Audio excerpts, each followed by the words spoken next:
Hello students. जो हमारी last class थी उसमें हमने जो अपना चैप्टर था why do we fall ill वो हमने कंप्लीट कर लिया था। इस क्लास में जो हमारा चैप्टर है नेचुरल रिसोर्सेज वो हमें स्टार्ट करना है।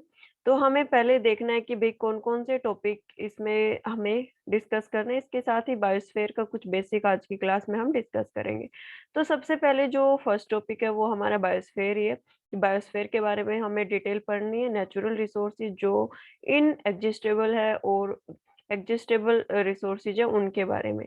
एयर की पूरी डिटेल पढ़नी है। रेन कब होती है, एयर पोल्यूशन की वजह से रेन कैसे, एयर पोल्यूशन क्या है, रेन की कैसे होती है, मतलब पूरा जो प्रेसिपिटेशन साइकिल है उसके बारे में। ग्रीन हाउस इफेक्ट के बारे में पढ़ेंगे। इसके साथ ही ओजोन लेयर के बारे में भी हमें डिस्कस करना है। फिर हमें वाटर के बारे में, अर्थ के ऊपर कितना वाटर प्रेजेंट है, कहाँ का प्रेजेंट है, क्या क्या उसके रिसोर्सेज है, साथ में वाटर पोल्यूशन की डिटेल्स भी हम यहाँ पे डिस्कस करने वाले हैं। फिर उसके बाद सोइल एंड सोइल फॉर्मेशन, मतलब सोइल है उसकी फॉर्मेशन कैसे हो रही है, जो अलग अलग होरिजोन है सोइल के उनके बारे में भी हम यहाँ पे डिस्कस करेंगे।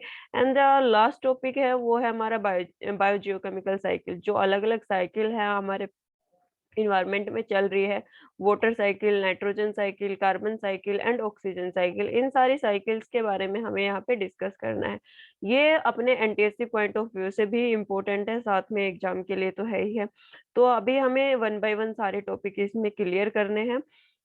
हर एक जो स्लाइड होगी वो आपके लिए बहुत ज्यादा इम्पोर्टेंट रहेगी, तो अपने साथ साथ नोट्स भी बनाते रहो और इसको समझते भी रहो। तो आज की क्लास में जो बायोस्फीयर है सिर्फ उसी के बारे में हमें डिस्कस करना है कि बायोस्फीयर है क्या, कितने पार्ट्स में इसको डिवाइड किया गया है, कैसे कैसे डिवाइड किया गया है, किस बेसिस पे डिवाइड किया गया है, वो सारी चीजें हम अपनी क्लास में डिस्कस करने वाले हैं। तो बायोस्फीयर है उसमें अर्थ क्रस्ट और एटमॉस्फेयर दोनों को ऐड कर दे तो वो हमारा क्या बन जाएगा, बायोस्फीयर, जहाँ एक ऐसा स्फीयर जहाँ पे लिविंग ऑर्गेनिज्म, लिविंग थिंग्स जहाँ पे एग्जिस्ट कर रही है, उसको हम क्या बोलेंगे, बायोस्फीयर। बायोस्फीयर को फिजिकली थ्री पार्ट्स में फिजिकल डिवीजन किए गए हैं। लिथोस्फीयर मतलब जो लैंड वाला एरिया, सोइल वाला जो एरिया, अर्थ सरफेस जो अलग अलग है, तीनों अर्थ सरफेस, उनको इंक्लूड करेंगे हम लिथोस्फेयर में। हाइड्रोस्फेयर जो स्फेयर वाटर कंटेंट को कंसिस्ट करता है, वो होगा हाइड्रोस्फेयर। एंड लास्ट होगा एटमॉस्फेयर, जो एयर ब्लैंकेट है उसके बारे में हमें डिस्कस करना है। तो देखते हैं one by one. Earth crust plus atmosphere, इसको हम क्या बोलेंगे, बायोस्फेयर। जो एक ऐसा स्फेयर जहां पर लिविंग ऑर्गेनिज्म ऑक्यूपाई कर रहे हैं, उस स्फेयर को हम क्या बोलेंगे, biosphere. It is divided into three physical division, इसको डिवाइड किया गया है तीन फिजिकल डिवीजन में। लिथोस्फेयर जो लैंड वाला अर्थ वाला एरिया है, जो अर्थ अर्थ क्रस्ट मेंटल कोर, ये तीनों की तीनों जो लेयर्स हैं अर्थ की, वो किस में आएगी, लिथोस्फेयर में आएंगी। Outer solid crust of earth, इसके बारे में हमें यहाँ पे पढ़ना है। और हाइड्रोस्फेयर की बात करें तो वाटर कंटेंट वाला area, water component on the earth कितना percent, 75% of earth surface covered by the water. जो अर्थ सरफेस है वो 75% किससे कवर है, वाटर से कवर है। एग्जाम्पल में हम यहाँ पे जो वाटर बॉडी जो उनका एग्जाम्पल दे सकते हैं, sea, river, pond, dams, underground water, canal, lake, pond, सारी की सारी चीजें हम यहाँ पे इंक्लूड कर सकते हैं। ये यहाँ पे कुछ दे रखा है वाटर कंटेंट का, ओशियन, लेक। इसके अलावा आप और भी चीजें जो वाटर से रिलेटेड है, वाटर बॉडीज है, उनको हम ऐड कर सकते हैं। एटमॉस्फेयर की बात करें तो एटमॉस्फेयर है वो क्या है, ब्लैंकेट ऑफ द एयर, जो हमारे सराउंडिंग में एयर प्रेजेंट है उसको हम क्या बोलेंगे, एटमॉस्फेयर। जो ब्लैंकेट प्रेजेंट है किसका, एयर का। और जो एटमॉस्फेयर है इसने पूरी की पूरी अर्थ को कवर कर रखा है। जो अर्थ के ऊपर एयर ब्लैंकेट है उसी को हम क्या बोलेंगे, एटमॉस्फेयर। और उस एटमॉस्फेयर से जो ब्लैंकेट ऑफ एयर है उससे हमारी पूरी की पूरी अर्थ है वो कवर अप हो चुकी है। बायोस्फेयर है उसके दो कंपोनेंट होते हैं, biotic component and abiotic component. Biotic component में जितने भी लिविंग थिंग्स होंगे उनको हम इंक्लूड करेंगे। और एबायोटिक कंपोनेंट में हम क्या पढ़ते हैं, जितनी भी नॉन लिविंग थिंग्स हैं। जब हम इन्वायरमेंट की डेफिनेशन देखते हैं तो interrelation between the biotic and abiotic component देखते हैं। जो हम लिविंग बींग्स है वो किसके ऊपर डिपेंड है, जो नॉन लिविंग थिंग्स है। नॉन लिविंग थिंग्स हम टेबल चेयर की बात नहीं कर रहे, यहाँ पे हम एयर, वाटर, सोयल, इन सब की बात करेंगे। मॉइस्चर और जो ह्यूमिडिटी, उन सारी चीज़ों की हम यहाँ पे बात करेंगे। तो जो बायोटिक कंपोनेंट है उसमें हम इंक्लूड करेंगे living things, and abiotic component में हम जो एयर, वाटर, सॉइल मतलब जो नॉन लिविंग थिंग्स है लेकिन जो हमारे लिए ज़रूरी है, उनके बारे में पढ़ेंगे।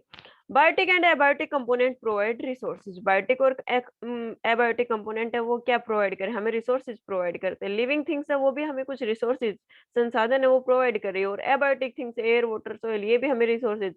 अब हमें जिंदा रहने के लिए हमें एयर भी चाहिए, वाटर भी चाहिए, सॉइल भी चाहिए, और अलग-अलग जो रिसोर्सेज है वो हमें कहाँ से मिल रहे हैं? दोनों कंपोनेंट है जो बायोस्फीयर के, एबायोटिक एंड बायोटिक, दोनों से हमें ये जो रिसोर्सेज है वो मिलते हैं। रिसोर्सेज है वो हमें अपनी डेली की जो बेसिक नीड्स होती है उनको कंप्लीट करने के लिए चाहिए होते हैं। अगर हमें एयर ना मिले तो वी कांट सर्वाइव, क्योंकि हम इन्हेल ही नहीं कर पा रहे, साँस ही नहीं ले पा रहे, तो हम कैसे सर्वाइव करेंगे?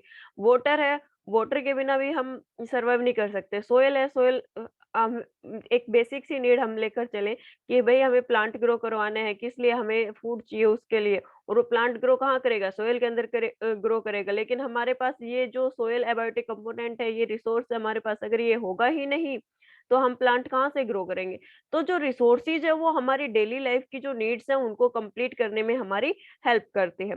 इसके अलावा जो एनर्जी है वो हमें कहाँ से मिलती है? जो ऊर्जा है, एनर्जी है वो हमें कहाँ से मिलती है? सन से मिलती है। डायरेक्ट जो सनलाइट आ रही है उस हम एनर्जी मिलते हैं। ये आप लोग नीचे लोअर क्लासेस में बहुत डिटेल में पढ़ चुके हो इन सारी चीज़ों के बारे में।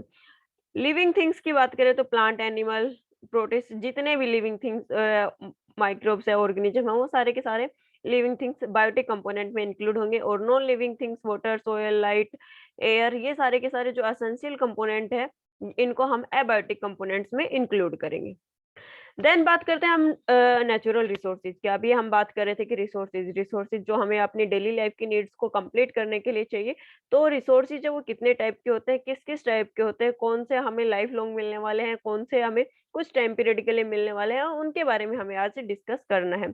तो फर्स्ट है एक्सेटेबल रिसोर्सेज, और एक है एक्सेटेबल रिसोर्सेज। इनएक्सेटेबल रिसोर्सेज वो होंगे जो कभी भी खत्म ना हो, ठीक है? जैसे कि सोलर एनर्जी होगी, सोलर एनर्जी हमें कहाँ से मिल रही है? सन से मिल रही है, वो कभी खत्म नहीं होगी। एयर है वो भी कभी खत्म नहीं होगी, और जो एक्सेटेबल रिसोर्सेज होंगे वो रिसोर्सेज होंगे जो कुछ टाइम पीरियड बाद खत्म हो जाएँगे। उनमें से कुछ रिसोर्सेज हैं उनको हम दोबारा से रिन्यू कर सकते हैं, लेकिन कुछ रिसोर्सेज अगर एक बार खत्म हो गए तो वो दोबारा से रिन्यू नहीं किए जा सकते। तो जो एक्सेटेबल रिसोर्सेज है उनको डिवाइड किया गया है renewable resources and non renewable resources में। रिन्यूएबल रिसोर्सेज वो रिसोर्सेज होंगे जो अगर एक बार फिनिश हो गए तो उनको हम कुछ टाइम पीरियड के बाद दोबारा से रिन्यू कर लें, और नॉन रिन्यूएबल रिसोर्सेज वो रिसोर्सेज होंगे कि एक बार वो फिनिश हो चुके, एक बार खत्म हो चुके, तो उनको हम दोबारा रिन्यू नहीं कर सकते।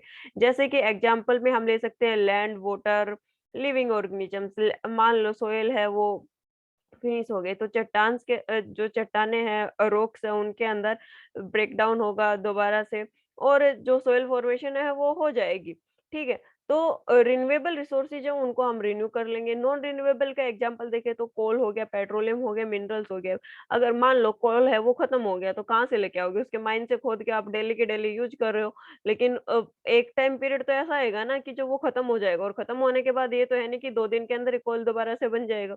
तो जो नॉन रिन्यूएबल रिसोर्सेज है उनको हम दोबारा से नहीं बना सकते, रिन्यूएबल रिसोर्सेज है उनको हम दोबारा से बना सकते हैं, दोबारा से रिन्यू कर सकते हैं। यहाँ पे इनकी डिटेल्स दे रखी है। इनएक्सेसिबल रिसोर्सेज हैं वो अबंडेंस अमाउंट में प्रेजेंट होते हैं। They not like get execute dispute continuous use. अगर हम उनको कंटिन्यूअसली भी यूज कर रहे हैं तो वो फिनिश नहीं होंगे। एयर, वाटर, सोलर एनर्जी, ये सारे के सारे उसके एग्जांपल है। एयर, वाटर, सोलर एनर्जी, ये सारे के सारे इन एक्सेसिबल रिसोर्सेज हैं, उसका एग्जांपल है। ये रिसोर्सेज अगर हम डेली लाइफ में कंटिन्यूअसली यूज करते रहेंगे तो फिनिश भी नहीं होंगे। एक्सेसिबल रिसोर्सेज वो रिसोर्सेज होंगे जिनकी अवेलेबिलिटी है वो लिमिटेड क्वांटिटी में। मतलब एक लिमिटेड क्वांटिटी है जिसमें अवेलेबल है। अगर हम उनको कंटिन्यूअसली यूज़ करें तो वो डिप्लीट हो जाएँगे, खत्म हो जाएँगे कुछ टाइम पीरियड बाद। ये कितने में डिवाइड किए गए हैं? 2 टाइप में डिवाइड किए गए हैं, renewable resources and non renewable resources. ये बता दिया, रिन्यूएबल रिसोर्सेज़ वो रिसोर्सेज़ होंगे जो कुछ टाइम पीरियड बाद हम उनको रिन्यू कर सकते हैं, और नॉन रिन्यूएबल रिसोर्सेज़ वो होंगे जिनको हम रिन्यू नहीं कर सकते हैं। यहाँ पे ये देखिए एग्ज़ाम्पल दे रखा है रिन्यूएबल एंड नॉन रिन्यूएबल का। सोलर एनर्जी है, बायोमास एनर्जी है, हाइड्रो पावर से जियोथर्मल एनर्जी, विंड एनर्जी, इनको हम रिन्यूएबल एनर्जी में काउंट करते हैं। और नॉन रिन्यूएबल में कोल हो गया, फॉसिल फ्यूल्स हो गए, न्यूक्लियर एनर्जी हो गई, नेचुरल गैसेज हो गई, इनको हम दोबारा से रिन्यू नहीं कर सकते। ये किसमें आएगा? नॉन रिन्यूएबल एनर्जी में। तो ये हो गया हमारे बायोस्फीयर, उसके कंपोनेंट्स एंड रिसोर्सेज के बारे में।